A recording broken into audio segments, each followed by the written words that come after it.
ಕರೆಯ ನಿತ್ತಡವಲ್ಲೇ ಸಿರಿಯ ನಿತ್ತಡವಲ್ಲೇ ಹಿರಿದಪ್ಪ ರಾಜ್ಯವ ನಿತ್ತಡವಲ್ಲೇ ನಿಮ್ಮ ಶರಣರ ಸುಳ್ನುಡಿಯ ಒಂದೆರಡುಗೆ ಇತ್ತಡೆ ನಿಮ್ಮ ನಿತ್ಯ ಕಾಣ ರಾಮನಾಥ. ಸಿರಿಗೆರೆಯ ತರಳಬಾಳು ಜಗದ್ಗುರು ಮಹಾಸ್ವಾಮಿಗಳವರಲ್ಲಿ ಗೌರವ ಸಲ್ಲಿಸಿ, ವೇದಿಕೆಯ ಮೇಲಿರುವ ಎಲ್ಲ ಗಣ್ಯಮಾನ್ಯರೇ, ಆಸ್ತಿಕ ಬಂಧುಗಳೇ ಹಾಗೂ ಮಾತೆಯರೇ, ಈ ವರ್ಷದ ತರಳಬಾಳು ಹುಣ್ಣಿಮೆಯ 3ನೇ ದಿವಸದ ಕಾರ್ಯಕ್ರಮದಲ್ಲಿ ನಾವೆಲ್ಲ ಸೇರಿದ್ದೇವೆ. ತರಳಬಾಳು ಬೃಹನ್ಮಠ ನೂರಾರು ವರ್ಷಗಳ ಭವ್ಯ ಇತಿಹಾಸವನ್ನು ಉಳ್ಳಂತಹದ್ದು.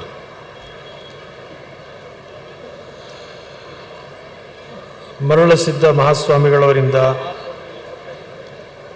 12ನೇ ಶತಮಾನದ ಆದಿಯಲ್ಲಿ ಪ್ರಾರಂಭಗೊಂಡ ಈ ಪೀಠ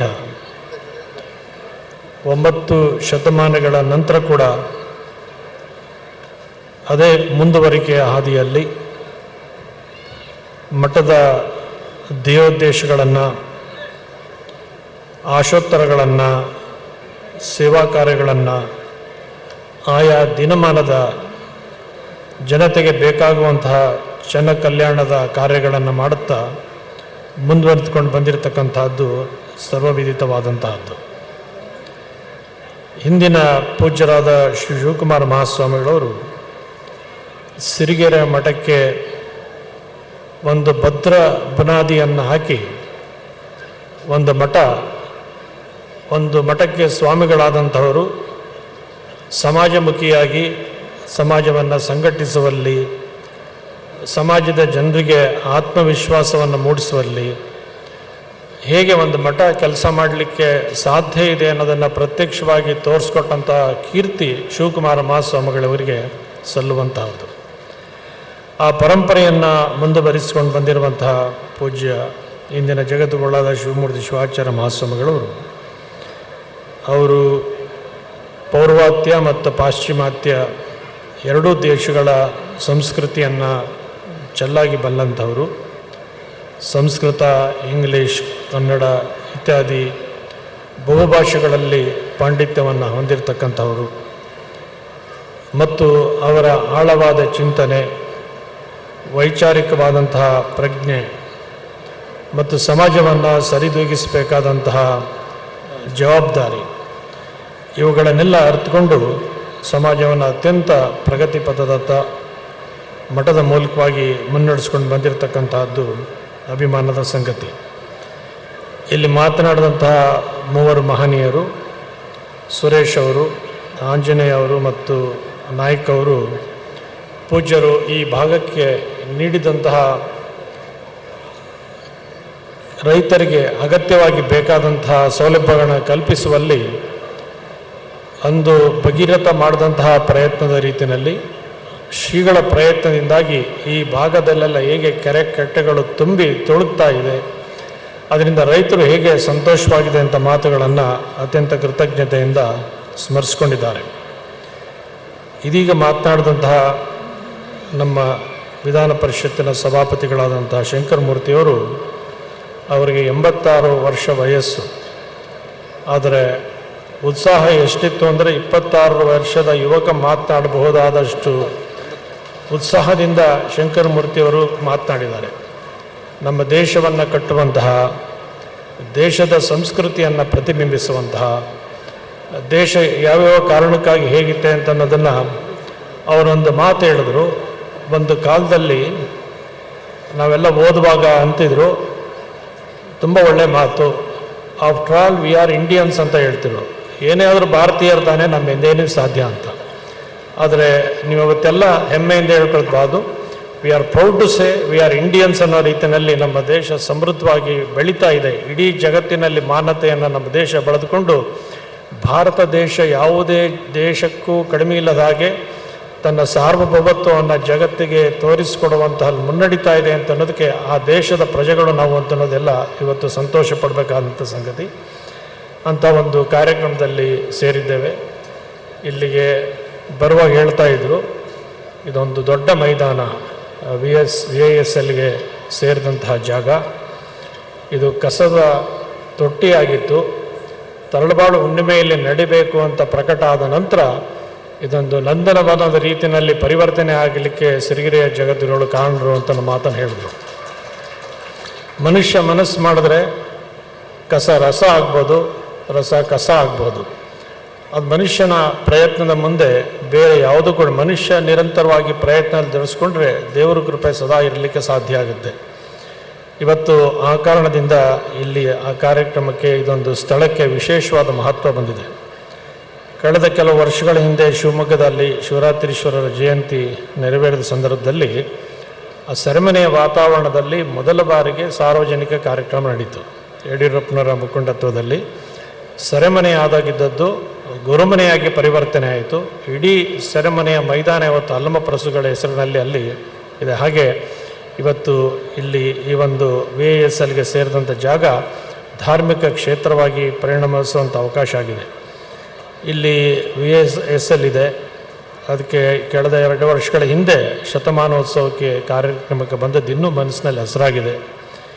ಆಗ ಖ್ಯಾತ ಕಲಾವಿದರಾದಂತಹ ದೊಡ್ಡಣ್ಣವರ ಕಾರ್ಯಕ್ರಮವನ್ನು ಆಯೋಜಿಸಿದರು. 100ನೇ ಕಾರ್ಯಕ್ರಮವನ್ನು ಯದುವೀರವರು ಕೂಡ ಕಾರ್ಯಕ್ರಮಕ್ಕೆ ಆಗಮಿಸಿದರು. ಆವಾಗ ಅವರು ದೊಡ್ಡಣ್ಣವ್ರು ಬಹಳ ದೊಡ್ಡ ಕಲಾವಿದರು. ಕೇಳಿದೆ, ನಿಮಗೇನು ಸಂಬಂಧ ಈ ಕಾರ್ಯಕ್ರಮ ಯಾಕೆ? ನಾನು ಇಲ್ಲೇ ಕೆಲಸ ಮಾಡೋದು ಅನ್ನೋ ಬುದ್ಧಿ ಹಾಗೆ ಅಂತ ಹೇಳಿದ್ರು. ಇವತ್ತು ಅದು ಕಾರ್ಯನಿರತವಾಗಿಲ್ಲದೆ ಮುಚ್ಚುವ ಸ್ಥಿತಿಯಲ್ಲಿದೆ. ಅದು ಮತ್ತೆ ಜೀರ್ಣೋದ್ಧಾರಗೊಂಡು ಈ ಭದ್ರಾವತಿಯಲ್ಲಿ ವಿಶ್ವೇಶ್ವರನ ಹೆಸರಿನಲ್ಲಿ ಏನು ಸ್ಥಾಪನೆ ಆಗಿತ್ತು ಅದು ಮತ್ತೆ ಸ್ಥಾಪನೆ ಆಗಬೇಕಂತ ಅಗತ್ಯ ಇದೆ ಅಂತಕ್ಕಂಥ ಈ ತಂದದಲ್ಲಿ ಅತ್ಯಂತ ಕಳಕಳಿಯಿಂದ ಆ ಬಗ್ಗೆ ಇಂದಿನ ಕೇಂದ್ರ ಸಚಿವರಾದ ಕುಮಾರಸ್ವಾಮಿಯವರ ಹತ್ರ ಒಂದು 3-4 ಸಾರಿ ಚರ್ಚಿಸಿದ್ದು ಕೂಡ ಉಂಟು. ಅವರು ಅದಕ್ಕೆ ಪ್ರಾಮಾಣಿಕವಾಗಿ ಪ್ರಯತ್ನ ಮಾಡಿ ಅದನ್ನು ಆಗು ಮಾಡುವಂತಹ ಆಶಯಗಳನ್ನು ವ್ಯಕ್ತಪಡಿಸಿದ್ದಾರೆ. ಈ ತರಳಬಾಳು ಹುಣ್ಣಿಮೆಯ ಒಂದು ಆಚರಣೆಯ ಒಂದು ಪ್ರತಿರೂಪವಾಗಿ ಆ VASL ಮತ್ತೊಮ್ಮೆ ಇಲ್ಲಿ ಜಾಗ ಪಡೆದುಕೊಳ್ಳಿ ಅಂತ ಆಶಯವನ್ನು ವ್ಯಕ್ತ ಮಾಡಿ, ಇದು ಗಣರಾಜ್ಯೋತ್ಸವದ ಶುಭ ದಿನ. ಇದು ನಮ್ಮ ದೇಶಕ್ಕೆ ಸ್ವತಂತ್ರ ಭಾರತ ಅಂತನ್ನ ಘೋಷಣೆ ಮಾಡಿದಂತಹ ವಿಶೇಷವಾದಂತಹ ದಿವಸ. ನಮ್ಮ ದೇಶದ ಪ್ರಜೆಗಳು ನಮ್ಮದೇ ಆದಂತಹ ಕಾನೂನುಗಳು, ಚೌಕಟ್ಟುಗಳು, ನಿಯಮಗಳನ್ನು, ನಮ್ಮದೇ ಆದ ಹಕ್ಕು ಬಾಧ್ಯತೆಗಳನ್ನು ನಾವು ಉಳಿಸ್ಕೊಂಡು ಬೆಳೆಸ್ಕೊಳ್ಲಿಕ್ಕೆ ನಿಯಬದ್ಧವಾದಂತಹ ಒಂದು ಸಂವಿಧಾನವನ್ನು ರಚನೆ ಮಾಡಿ ಅದನ್ನು ಅಳವಡಿಸ್ಕೊಂಡು ಜಾರಿಗೆ ತಂದಂಥ ದಿವಸ. ಇವತ್ತು ಪ್ರಜಾಪ್ರಭುತ್ವ ಮತ್ತು ರಾಜಕಾರಣ ಮತ್ತು ಸಮಾಜ ಎನ್ನುವ ವಿಷಯದ ಕುರಿತು ಇಲ್ಲಿ ರವಿಯವರು, ಬಾಬು ಅವರೆಲ್ಲ ಮಾತನಾಡೋರಿದ್ದಾರೆ. ಇವತ್ತು ಸಮಾಜ ಮತ್ತು ರಾಜಕಾರಣವನ್ನು ಯಾವುದೇ ಸಂದರ್ಭದಲ್ಲೂ ಪ್ರತ್ಯೇಕಿಸ್ಲಿಕ್ಕೆ ಬರೋದಿಲ್ಲ. ಸಮಾಜದ ಸರ್ವರೂ ಕೂಡ ಇದರಲ್ಲಿ ಭಾಗವಾಗುವಂಥ ಅವಕಾಶವನ್ನು ಕಲ್ಪಿಸಿಕೊಂಡಾಗ ಮಾತ್ರ ಪ್ರಜಾಪ್ರಭುತ್ವದಲ್ಲಿ ಯಾವುದೇ ವ್ಯವಸ್ಥೆ ಸರಿಯಾಗಿ ನಡೀಲಿಕ್ಕೆ ಸಾಧ್ಯ ಆಗುತ್ತೆ. ಈ ಪಾಲಿಟಿಕ್ಸ್ ಅನ್ನೋ ಪದ ಗ್ರೀಸ್ ದೇಶದ ಒಂದು ಮೂಲವಾಗಿ ಬಂದಂತಹದ್ದು. ಅದರ ಅರ್ಥವೇ ಕಾನೂನುಗಳನ್ನು ರೂಪಿಸ್ತಕ್ಕಂಥದ್ದು, ಸಮಾನತೆಯನ್ನು, ಸಹೋದರತ್ವವನ್ನು ರೂಪಿಸ್ತಕ್ಕಂತಹದ್ದು ರಾಜಕಾರಣದ ನಿಜವಾದಂಥ ಅರ್ಥ. ಆದರೆ ಎಷ್ಟೋ ಸಾರಿ ವ್ಯಂಗ್ಯವಾಗಿ ಮಾತನಾಡೋದೇನೆಂದ್ರೆ, ಒಬ್ಬ ಮನುಷ್ಯ ತಪ್ಪು ಮಾಡಿದ್ರೆ ಅವನು ಒಳ ರಾಜಕೀಯ ಮಾಡಿದ್ರೆ ಜನ ಏನಂತಾರೆ ಅಂದರೆ, ಏನಪ್ಪ ರಾಜಕಾರಣ ಮಾಡ್ತೀಯ ನೀನು ಅಂತಾರೆ. ಅಂದರೆ ಯಾವುದು ಅತ್ಯುನ್ನತವಾದ ಅರ್ಥದಲ್ಲಿ ಬಳಕೆಗೆ ಬಂದಿತ್ತೋ ಅದನ್ನು ಲಘುವಾದ ಅರ್ಥದಲ್ಲಿ ಬಳಸುವಂಥ ದಿನಮಾನ ಇವತ್ತು ನಿರ್ಮಾಣ ಆಗಿದೆ.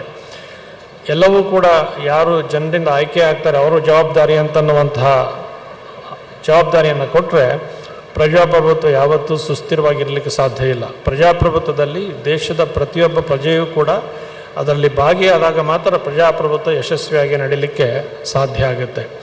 ಇವತ್ತು ಕಾನೂನು ರಚಿಸಬೇಕಾದಂತಹ ಸಂದರ್ಭದಲ್ಲಿ ಕಾನೂನು ರಚಿಸೋದು ಹೊರತಾಗಿ ಮಿಕ್ಕಿದೆಲ್ಲ ಕೆಲಸಗಳು ನಡೀತಕ್ಕಂಥದ್ದನ್ನು ನಾವು ಎಷ್ಟೋ ಸಂದರ್ಭಗಳಲ್ಲಿ ಕಾರಣ ಆಗಿರುತ್ತೆ. ಇಲ್ಲಿ ಆಂಜನೇಯವರು ಮಾತನಾಡ್ತಾ ಪ್ರಾಸಂಗಿಕವಾಗಿ ಹೇಳಿದ್ರು, ಇವತ್ತು ರಾಜಕಾರಣಿಗಳಿಗೆ ವೋಟನ್ ಭೇಟಿ, ಜನಗಳಿಗೆ ನೋಟನ್ ಭೇಟಿ ಆಗಿದೆ. ಇವ್ರಿಗೆ ನೋಟ್ ಬೇಕು, ಅವ್ರಿಗೆ ವೋಟ್ ಬೇಕು ಅನ್ನುವಂಥ ಸ್ಥಿತಿ ಇವತ್ತು ಒಂದು ದೇಶದಲ್ಲಿ ನಿರ್ಮಾಣ ಆಗಿದೆ. ಇದು ಹೋಗಿ ಮನುಷ್ಯ ಸ್ವತಂತ್ರವಾಗಿ ತನ್ನ ಆಲೋಚನೆಗೆ ಪೂರಕವಾಗಿ ಜನಪ್ರತಿಗಳನ್ನು ಆಯ್ಕೆ ಮಾಡುವಂಥ ಸ್ವತಂತ್ರ ಮನೋಭಾವವನ್ನು ಬೆಳೆದ್ರೆ ಒಂದು ದೇಶ ಸಮೃದ್ಧವಾಗಿ ಬೆಳೀಲಿಕ್ಕೆ ಸಾಧ್ಯ ಆಗುತ್ತೆ. ಅಂಥದ್ದಕ್ಕೆ ಅವಕಾಶ ಆಗಬೇಕು ಅಂತ ನಾವು ಕಾರಣದಿಂದ ಪೂಜ್ಯರು ಅಂಥ ಮೌಲಿಕವಾದಂಥ ವಿಚಾರಗಳನ್ನೇ ಕುರಿತು ತರಳಬಾಳು ಹುಣ್ಣಿಮೆಯಲ್ಲಿ ಅಂಥ ಕಾರ್ಯಕ್ರಮಗಳನ್ನು ರೂಪಿಸಿದ್ದಾರೆ. ಇದೊಂದು ಧಾರ್ಮಿಕ ಸಂಸ್ಥೆ, ಧರ್ಮ ಮಾರ್ಗದಲ್ಲಿ ನಡಿಬೇಕು ಅಂತಕ್ಕಂಥ ಜನರಿಗೆ ಬೋಧಿಸ್ತಕ್ಕಂತಹದ್ದು. ಇಲ್ಲಿ ನಾವು ಬರುವಾಗ ಒಂದು ಅಂಬಿಗರ ಚೌಡಯ್ಯನ ಒಂದು ವಚನವನ್ನು ಹಾಡ್ತಾಯಿದ್ರು, ಭಾಳ ಸೊಗಸಾಗಿ ಹಾಡ್ತಾಯಿದ್ರು. ಗಾಳಿ ಬೀಸುವಲ್ಲಿ ತೂರಿಕೊಳ್ಳಿಲ್ಲೋ ಗಾಳಿ ನಿಮ್ಮ ಅಧೀನವಲ್ಲ ಕಾಣಿರೋ ಹಾಗೆ ಅಂತೇಳಿ. ಎಲ್ಲಿ ಮನುಷ್ಯನಿಗೆ ಆ ಜೀವನದಲ್ಲಿ ಸನ್ಮಾರ್ಗದಲ್ಲಿ ನಡೀಲಿಕ್ಕೆ ಸಾಧ್ಯ ಆಗುತ್ತೆ, ಒಳ್ಳೆಯ ಪ್ರವಚನವನ್ನು ಆಲಿಸಲಿಕ್ಕೆ, ಒಳ್ಳೆಯ ಮಾತುಗಳನ್ನು ಕೇಳಲಿಕ್ಕೆ, ಒಳ್ಳೆಯ ಜೀವನವನ್ನು ರೂಪಿಸ್ಕೊಳ್ಳಲಿಕ್ಕೆ ಸಾಧ್ಯ ಆಗುತ್ತೆ, ಆಗ ಮನುಷ್ಯ ಅದನ್ನು ಜೀವನದಲ್ಲಿ ಅಳವಡಿಸ್ಕೊಳ್ಬೇಕಾದಂಥ ಅಗತ್ಯ. ಆ ಒಂದು ವಚನದ ಅರ್ಥ ಅಂದರೆ ನಿಮಗೆ ಹಳ್ಳಿಯವ್ರಿಗೆ ಗೊತ್ತಿರುತ್ತೆ. ನಾವು ಬೆಳೆ ಬೆಳೆದಾಗ ಗಟ್ಟಿ ಕಾಳು ಮತ್ತು ಒಟ್ಟನ್ನು ಸಪ್ರೇಟ್ ಮಾಡಿದಾಗ ಗಾಳಿಲಿ ತೂರಿದಾಗ ಒಟ್ಟೆಲ್ಲ ಮುಂದಕ್ಕೆ ಹೋಗುತ್ತೆ, ಗಟ್ಟಿ ಕಾಳು ಹಾಗೆ ಉಳ್ಕೊಳ್ಳುತ್ತೆ. ಹಾಗೆ ಯಾರು ಧರ್ಮನಿಷ್ಠರಾಗಿ ತಮ್ಮ ಜೀವನದಲ್ಲಿ ನೈತಿಕತೆಯಿಂದ ಧಾರ್ಮಿಕತೆಯಿಂದ ನಡೀತಾರೋ ಅವ್ರ ಜೀವನದಲ್ಲಿ ಸುಖ, ಸಂತೋಷ, ನೆಮ್ಮದಿಯಿಂದ ಸಮಾಜದಲ್ಲಿ ಬದುಕಲಿಕ್ಕೆ ಸಾಧ್ಯ ಆಗುತ್ತೆ. ಹೇಗೆ ಗಾಳಿ ಬಂದಾಗ ಒಟ್ಟು ತೂರೋಗುತ್ತೋ, ಯಾರು ಅದರಲ್ಲಿ ನಂಬಿಕೆ ಇಲ್ಲದೆ ಜೀವನವನ್ನು ಸರಿದಾರಿಯಲ್ಲಿ ವ್ಯವಸ್ಥಿತವಾಗಿ ರೂಪಿಸ್ಕೊಳ್ಳೋದಿಲ್ವೋ ಅವರ ಬದುಕು ಅವರಿರುವಾಗಲೇ ಚಿಂತಾಜನಕವಾಗಿ ಪರಿವರ್ತನೆ ಆಗಲಿಕ್ಕೆ ಸಾಧ್ಯ ಆಗುತ್ತೆ. ಅಂಥದ್ದನ್ನು ರೂಪಿಸ್ಕೊಳ್ಳೋದು ಮನುಷ್ಯ ಅನೇಕ ಸಂದರ್ಭಗಳಲ್ಲಿ ಲೌಕಿಕ ಆಕರ್ಷಣೆಗಳಿಗೆ ಒಳಗಾಗಿ ತನ್ನ ಅಂತರಂಗದ ಸುಖವನ್ನು ಮರೆಯುವಂಥ ಎಷ್ಟೋ ಸಂದರ್ಭಗಳಿರುತ್ತೆ. ಆದರೆ ಒಬ್ಬ ವಿವೇಕಶಾಲಿಯಾದಂಥವರು ಲೌಕಿಕ ಮತ್ತು ಪಾರಮಾರ್ಥ ಎರಡನ್ನೂ ಸಮ್ಮಿಳನಗೊಳಿಸ್ಕೊಂಡು ಏಕಪ್ರಕಾರವಾಗಿ ನಡೆದಾಗ ಮಾತ್ರ ಜೀವನದಲ್ಲಿ ಸುಖ, ಸಂತೋಷ ಇರಲಿಕ್ಕೆ ಸಾಧ್ಯ ಆಗುತ್ತೆ. ಲೌಕಿಕ ಪಾರಮಾರ್ಥ ಎರಡನ್ನು ಪ್ರತ್ಯೇಕಿಸುವಂತಹದ್ದು ಸಾಮಾನ್ಯ ಜನರಲ್ಲಿ ಏನಿರುತ್ತೆ ಅಂದರೆ, ಸ್ವಾಮೀಜಿಗಳಾದವರು ಪೂಜೆ ಮಾಡ್ತಾರೆ, ಅನುಷ್ಠಾನ ಮಾಡ್ತಾರೆ, ತಪಸ್ಸು ಮಾಡ್ತಾರೆ, ಅವರ ಆಶೀರ್ವಾದ ನಮ್ಗೆ ಯಾವಾಗಲೂ ಇರುತ್ತೆ ಅಂತೇಳಿ. ಆದರೆ ಬಸವಣ್ಣವರೊಂದು ಹೇಳೋದೇನು ಅಂತಂದರೆ, ತಾನೊಬ್ಬ ಊಟವನ್ನು, ತಾನು ಒಬ್ಬ ಮನುಷ್ಯ ಮಾಡೋ ಊಟವನ್ನು ಇನ್ನೊಬ್ಬರು ಮಾಡಿ ಹೇಗೆ ತೃಪ್ತಿಪಡಿಸಲು ಸಾಧ್ಯ ಆಗಿಲ್ಲೋ ಹಾಗೆ ತನ್ನ ಆತ್ಮೋದ್ಧಾರಕ್ಕೆ ಪ್ರತಿಯೊಬ್ಬ ಮನುಷ್ಯನು ಕೂಡ ಪ್ರಾಮಾಣಿಕವಾಗಿ ಪ್ರಯತ್ನ ಮಾಡಿದಾಗ ಮಾತ್ರ ಜೀವನದಲ್ಲಿ ಯಶಸ್ಸು ಸಿಗಲಿಕ್ಕೆ ಸಾಧ್ಯ ಆಗುತ್ತೆ. ಅದಕ್ಕೆ ನಿಜಗುಣ ಶಿವಗಳು ಹೇಳೋದೆ ಅಂತಂದರೆ, ಜಾಣನು ಲೌಕಿಕ ಪಾರಮಾರ್ಥ ಎರಡನ್ನೂ ಕೂಳಿ ಬಾಳುವನು ಅಂತನ್ನುವಂತಹ ಒಂದು ಮೌಲಿಕವಾದಂಥ ಮಾತನ್ನು ಹೇಳ್ತಾರೆ. ಹಾಗೆ ಪ್ರತಿಯೊಬ್ಬ ವ್ಯಕ್ತಿಯು ಕೂಡ ತನ್ನ ಸಂಸಾರ, ಆಧ್ಯಾತ್ಮ, ಲೌಕಿಕ, ಪಾರಮಾರ್ಥಿಕ ಇವೆರಡನ್ನೂ ಕೂಡ ಪ್ರತ್ಯೇಕಗೊಳಿಸ್ತದೆ. ಜೀವನದಲ್ಲಿ ಎಲ್ಲವನ್ನೂ ಸಮ್ಮಿಳನಗೊಳಿಸ್ಕೊಂಡು ನಡೆದಾಗ ಆತನಿಗೆ ಜೀವನದಲ್ಲಿ ಯಶಸ್ಸು ಸಿಗ್ಲಿಕ್ಕೆ ಸಾಧ್ಯ ಆಗುತ್ತೆ. ಅದನ್ನೇ ಶಂಕರಾಚಾರ್ಯರು ಹೇಳಿದ್ದು, ಯದ್ಯತ್ ಕರ್ಮ ಕರೋಮಿ ತದ್ದದ ಕೆಲಂ ಶಂಭೋತವಾರಾಧನ ಮತ. ಮನುಷ್ಯ ಏನೇನು ಕೆಲಸ ಮಾಡ್ತಾನೋ ಎಲ್ಲ ಕೆಲಸವನ್ನು ಕೂಡ ಭಗವಂತನ ಒಬ್ಬ ಕೃಷಿಕ ಹೊಲದಲ್ಲಿ ಕೆಲಸ ಮಾಡ್ಬೋದು, ಒಬ್ಬ ನೌಕರ ಕೈಗಾರಿಕೆಯಲ್ಲಿ ಕೆಲಸ ಮಾಡ್ಬೋದು. ಅಷ್ಟೇ ಒಬ್ಬ ಹೆಣ್ಣು ಮಗಳು ಮನೆಯಲ್ಲಿ ಗೃಹ ಕೃತ್ಯದ ಕೆಲಸಗಳನ್ನು ಮಾಡುವಾಗ ತನ್ನ ಗಂಡನಿಗೆ, ಮಕ್ಕಳಿಗೆ, ಬಂಧು ಬಾಂಧವರಿಗೆ ಮಾಡ್ತಾ ಇದ್ದಾನೆ ಅಂತಂದ ಬದಲಾಗಿ ನನಗೆ ದೇವರು ಇಂಥವ್ರಿಗೆಲ್ಲ ಸೇವೆ ಮಾಡುವಂಥ ಅವಕಾಶ ಕೊಟ್ಟಿದ್ದಾನೆ ಅಂತ ಭಕ್ತಿ ಭಾವನೆಯಿಂದ ಕೆಲಸ ಮಾಡಿದ್ರೆ ಅದು ದೇವರಿಗೆ ಅರ್ಪಣೆ ಆಗಲಿಕ್ಕೆ ಸಾಧ್ಯ ಆಗುತ್ತೆ ಅಂತನ್ನುವ ಮಾತುಗಳನ್ನು ಗಮನಿಸಬೇಕು. ಹಾಗೆ ಮಾಡೋ ಎಲ್ಲ ಕಾರ್ಯದಲ್ಲೂ ಕೂಡ ಭಗವಂತನ ಸ್ಮರಣೆ ಮಾಡಿ ಭಗವಂತನ ಸೇವೆಯಿಂದ ರೀತಿಯಲ್ಲಿ ಕೆಲಸ ಮಾಡಿದ್ರೆ ಮನುಷ್ಯನಿಗೆ ಇದಾಗುತ್ತೆ. ಮನುಷ್ಯನ ಸಂಸಾರ ಅಂತಕ್ಕಂತಹದ್ದು ಶಾಶ್ವತವಾದಲ್ಲ, ಸುಖ ಅಂತನ್ನೋದು. ಬಸವಣ್ಣವ್ರ ಸಂಸಾರವೆಂಬುದೊಂದು ಗಾಳಿಯ ಸುಡರು, ಅದನ್ನೆಚ್ಚಿ ಕೆಡಬೇಡ ಸಿರಿ ಎಂಬುದ, ಮರೆಯದೆ ಪೂಜಿಸು ಕೂಡಲ ಸಂಗಮ ದೇವನ ಹಾಗೆ ಅಂತೇಳಿ. ಮನುಷ್ಯ ಸಂಸಾರ ಸುಖ ಅಂತ ಹೇಗೆ ಗಾಳಿನಲ್ಲಿ ಇಟ್ಟಂತಹ ದೀಪ ಅದು ಯಾವಾಗ ಗಾಳಿ ಬೀಸುತ್ತೆ ಆರೋಗುತ್ತೆ, ಎಲ್ಲಿವರೆಗೆ ಇರುತ್ತೆ ಅಂತ ಯಾರಿಗೂ ಗೊತ್ತಾಗೋದಿಲ್ಲ. ಹಾಗೆ ಸಂಪತ್ತು ಅಂತಕ್ಕಂತಹದ್ದು ಸಂತೆಗೆ ಹೋಲಿಸ್ತಾರೆ. ಒಂದು ಸಂತೆ ಬೆಳಿಗ್ಗೆ ಎಲ್ಲ ಹೋದರೆ ಸಂತೆ ತುಂಬ ಭರ್ತಿಯಾಗಿರುತ್ತೆ. ನೀವು ಸಂಜೆ 4 ಗಂಟೆ ಹೋದರೆ ಅಲ್ಲಿ ಸಂತೆ ನಡುತ್ತು ಅಂತ ಗುರುತು ಸಿಗದಾಗ ಕಸ ಕಡ್ಡಿ ಮಾತ್ರ ಇರುತ್ತೆ. ಹಾಗೆ ಸಿರಿ ಎಂಬುದು ಶ್ರೀಮಂತಿಕೆ ಅನ್ನೋದು ಹಾಗಿರುತ್ತೆ, ಬದುಕು ಆಗಿರುತ್ತೆ. ಅದರಿಂದ ಅದನ್ನು ಅರ್ಥ ಮಾಡಿಕೊಂಡು ಮನುಷ್ಯ ಯಾವ್ಯಾವುದಕ್ಕೆ ಎಷ್ಟೆಷ್ಟು ಮಹತ್ವವನ್ನು ಕೊಟ್ಟು ಜೀವನ ನಡೆಸಿದ್ರೆ ಬದುಕು ಸಾರ್ಥಕ ಆಗಲಿಕ್ಕೆ ಸಾಧ್ಯ ಅಂತಕ್ಕಂತಹ ಮಾತನ್ನು ಹೇಳ್ತಾರೆ. ಅಂತಹ ಜೀವನವನ್ನು ನಡೆಸಲಿಕ್ಕೆ ನಿರಂತರವಾಗಿ ಮಾರ್ಗದರ್ಶನ ಮಾಡ್ಕೊಂಡು ಬಂದಿರತಕ್ಕಂಥ ಪೀಠ ಸಿರಿಗೆರೆಯ ಜಗದ್ಗುರು ಮಹಾಸಂಸ್ಥಾನ ಅಂತಕ್ಕಂಥದ್ದು ಈ ಸಂದರ್ಭದಲ್ಲಿ ನೆನಪಿಸ್ಕೊಳ್ಬೇಕಾದಂತಹದ್ದು. ಇಲ್ಲಿ ಒಂದು ನೃತ್ಯವನ್ನು ಹಾಡನ್ನು ಹಾಡಿದ್ರು. ನಾವು ಭಾರತೀಯರು ಸಂಘಟಿತವಾಗಿ ನಾವೆಲ್ಲ ಒಂದು ಈ ದೇಶದ ಬಗ್ಗೆ ಭಕ್ತಿಯನ್ನು ಬೆಳೆಸ್ಕೊಳ್ಳುವಂತಹ, ದೇಶವನ್ನು ಸಮೃದ್ಧವಾಗಿ ಬೆಳೆಸುವಂತಹ ಸಂಕಲ್ಪವನ್ನು ಪ್ರತಿಯೊಬ್ಬ ದೇಶದ ನಾಗರಿಕನು ಮಾಡಿದಾಗ ನಾವು ಸಮೃದ್ಧವಾದ ದೇಶವನ್ನು ಕಟ್ಟಲಿಕ್ಕೆ ಸಾಧ್ಯ ಆಗುತ್ತೆ. ಅಂತ ಸಮೃದ್ಧವಾದ ರಾಷ್ಟ್ರವನ್ನು, ಸಮೃದ್ಧವಾದ ರಾಜ್ಯವನ್ನು, ಸಮೃದ್ಧವಾದ ಮನಸ್ಸುಗಳನ್ನು ಕಟ್ಟಲಿಕ್ಕೆ ತರಳುಬಾಳು ಹುಣ್ಣಿಮೆಯಂಥ ಕಾರ್ಯಕ್ರಮಗಳು ನಮಗೆ ಸಹಕಾರಿಯಾಗಿರುತ್ತೆ. ಕವಿಯ ಮಾತು ನಿಮಗೆ ಗೊತ್ತಿದೆ, ಭಾರತೀಯರು ನಾವು ಎಂದೆಂದು ಒಂದೇ ಭಾವೈಕ್ಯದಲ್ಲಿ ಕೂಡಿ ನಡೆಯುವ ಮುಂದೆ ಅಂತಕ್ಕಂಥ ಇಂಥ ಮಾತುಗಳನ್ನೇ ಸ್ವತಂತ್ರ ದಿನಾಚರಣೆಗಳ ಸಂದರ್ಭದಲ್ಲಿ ಹೇಳಿದಂತಹ ಆ ಮಾತುಗಳು ಇವತ್ತಿಗೂ ಕೂಡ ಪ್ರಸ್ತುತ ಆಗುತ್ತೆ, ಯಾವತ್ತೂ ಪ್ರಸ್ತುತವಾಗಿರುತ್ತೆ. ನಮ್ಮ ದೇಶ ಸಾವಿರಾರು ವರ್ಷಗಳ ಭವ್ಯ ಇತಿಹಾಸವನ್ನಿರ್ತಕ್ಕಂತಹದ್ದು.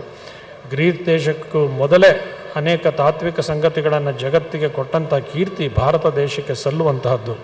ಅಂಥ ದೇಶದ ಪ್ರಜೆಗಳು ನಾವು ದೇಶದಲ್ಲಿ ಹುಟ್ಟಿದವರು ಅಂತ ಅನ್ನೋದು ಭಾರತೀಯ ಪ್ರತಿಯೊಬ್ಬ ಪ್ರಜೆಯೂ ಕೂಡ ಹೆಮ್ಮೆ ಪಡಬೇಕಾದಂಥ ಸಂಗತಿ.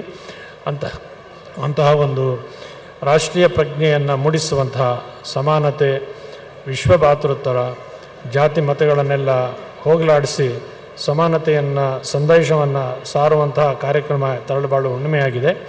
ಪೂಜ್ಯ ಶಿವಮೂರ್ತಿ ಶಿವಾಚಾರ್ಯ ಮಹಾಸ್ವಾಮಿಗಳವರು ಆ ಕಾರ್ಯದ ಮುಂಚೂಣಿಯಲ್ಲಿ ಸಮಾಜದ ಯಾವುದೇ ಒಂದು ಸಮಸ್ಯೆಗಳು ಬಂದಾಗ, ಅದು ಕೃಷಿಕರಿಗಿರ್ಬೋದು, ಸಾಮಾನ್ಯ ರೈತರಿರ್ಬೋದು, ಬಂದಾಗ ಅದನ್ನು ನೇರವಾದ ಮಾತಿನಿಂದ ಸರ್ಕಾರದ ಗಮನಕ್ಕೆ ತರುವ ಮುಂಚೂಣಿಯಲ್ಲಿರುವಂಥ ಶ್ರೀಗಳು ಅಂತಂದರೆ ತರಳಬಾಳು ಶ್ರೀಗಳು ಅಂತಕ್ಕಂತಹದ್ದು ನಮಗೆಲ್ಲ ತಿಳಿದಿರುವಂಥ ಸಂಗತಿ. ಅಂಥ ಪೂಜ್ಯರ ಸಾನ್ನಿಧ್ಯದಲ್ಲಿ ತರಳಬಾಳು ಹುಣ್ಣಿಮೆ ಕಳೆದ 2 ದಿವಸಗಳಿಂದ ಮುಂದಿನ ತಿಂಗಳು 1ನೇ ತಾರೀಕು ತನಕ ಇಲ್ಲಿ ನಡೀತಾ ಇದೆ. ವಿಚಾರಪೂರಿತವಾದಂತಹ ಮಾತುಗಳನ್ನು ಕೇಳುವಂಥ ಅವಕಾಶ ಇಲ್ಲೆಲ್ಲರಿಗೂ ಲಭ್ಯ ಆಗಿದೆ.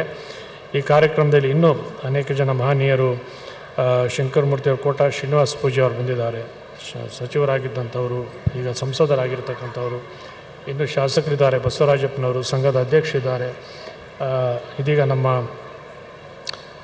ಮಿಮಿಕರಿ ಗೋಪಿ ಕೂಡ ಬಂದಿದ್ದಾರೆ, ಶಾಸಕರು ಸಂಗಮೇಶ್ ಇದ್ದಾರೆ, ನಮ್ಮ ಚಂದ್ರಣ್ಣವರಿದ್ದಾರೆ, ಬಾಬು ಅವರು, ಅವರೆಲ್ಲರೂ ಕೂಡ ನಿಮ್ಮನ್ನು ಕುರಿತು ಮಾತನಾಡಿ ಅವರ ಅನಿಸಿಕೆಗಳನ್ನು ಹಂಚಿಕೊಳ್ಳೋರಿದ್ದಾರೆ. ಈ ತರಳಬಾಳು ಹುಣ್ಣಿಮೆ ಎಲ್ಲ ಕಾರ್ಯಕ್ರಮಗಳು ಸಾಂಗವಾಗಿ ನೆರವೇರಲಿ. ಇದರಿಂದ ಧರ್ಮದಲ್ಲಿ ಜನರಲ್ಲಿ ಜಾಗೃತಿ ಉಂಟಾಗಿ ಅವರ ಕರ್ತವ್ಯಗಳನ್ನು, ಜವಾಬ್ದಾರಿಗಳನ್ನು ಅರ್ಥಕೊಂಡು ಸಮಾಜವನ್ನು ಸಂಘಟಿಸುವಂಥ, ವೈಯಕ್ತಿಕ ಜೀವನವನ್ನು ಸುಧಾರಿಸಿಕೊಳ್ಳುವಂತಹ ಸಂದರ್ಭಗಳು ಹೆಚ್ಚಾಗಿ ನಡೆಯಲಿ ಅಂತ ನಾವು ಆಶಯವನ್ನು ವ್ಯಕ್ತ ಮಾಡಿ, ಭಗವಂತನ ಕೃಪೆ ನಿಮ್ಮೆಲ್ಲರಿಗೂ ಇರಲಿ ಅಂತ ಹಾರೈಸಿ 4 ಮಾತು ವಿರಾಮ ಕೊಡ್ತೀನಿ.